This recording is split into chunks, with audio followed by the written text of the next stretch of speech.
Health group వారి group park Spanish model triplex Vilas Dundigal Gagillapur. మరిన్ని వివరాలకి ఈ కింద నంబర్ని సంప్రదించండి. 16వ తేదీ నుంచి వివిధ కార్యక్రమాలు నిరసనలు తెలుపుతూనే ఉన్నాం, కానీ ప్రభుత్వం అనేది మమ్మల్ని అసలు ఇప్పటిదాకా పట్టించుకునే లేదు. మేము ఇక్కడ జిల్లా కేంద్రంలో 2 రోజుల నుంచి డిఎంహెచ్ ఆఫీస్ ముందు ధర్నా అనేది చేస్తూనే ఉన్నాము. మా మా మెయిన్ డిమాండ్స్ ఏందిరా అంటే, మేము 2019లో రిక్రూట్ అయ్యి ఉన్న వాళ్ళకి రెగ్యులరేషన్ అనే అంశం ఏదైతే ఉందో దాన్ని ఆ రెగ్యులరేషన్ అనేది మాకు ఇప్పుడు ఆ ప్రాసెస్ అనేది స్టార్ట్ చేయాల్సిందిగా కోరుతున్నాము.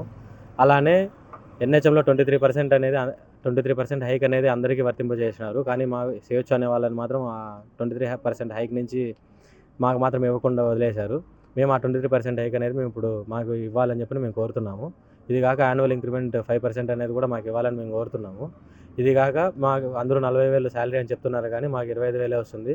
ఆ వచ్చిన 25,000 మేము రెంట్, కరెంటు బిల్లులు అన్నీ మా 2 నెలల నుంచి మా చేతుల నుంచి మేము కడుతున్నాము.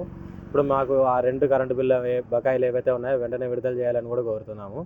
ఇలా ఇది కాక ఎన్కాస్ అనేది 10,000 అనేది ఇస్తున్నారు. ఆ 10,000 అనేది మాకు ఎన్కాస్కి వెళ్ళడానికి సరిపోవట్లేదు. మేము ఆ ఎన్కాస్ అమౌంట్ కూడా పెంచమని కోరుతున్నాము. అది కాక ఈపీఎఫ్ఓ అనేది మాకు 1 ఇయర్ వరకు ఈపీఎఫ్ఓ అనేది ఉండింది, కానీ అది ఈపీఎఫ్ అనేది కూడా 1 ఇయర్ నుంచి మాకు విత్డ్రా చేసినారు. మేము ఇప్పుడు ప్రభుత్వాన్ని కోరడం ఏమనగా ఆ ఈపీఎఫ్ఓని, ఆ రెగ్యులరేషను, ఆ రెంట్ బిల్స్ అనేటివి మాకు టైం టు టైం మాకు ఇవ్వాలని మేము కోరుతున్నాము. ఇలాంటివన్నీ మా సమస్యలు తీర్చని పక్షంలో మేము ఇలా నిరసన కార్యక్రమం అనేది కంటిన్యూస్గా తెలుపుతూనే ఉంటామని తెలియజేస్తున్నాం. మరిన్ని వీడియోస్ కోసం ఛానల్ ని సబ్స్క్రైబ్ చేయండి. లేటెస్ట్ అప్డేట్స్ కోసం వాట్సాప్ ఛానల్ ని ఫాలో అవ్వండి. ఆ లింక్ డిస్క్రిప్షన్ లో ఉంది.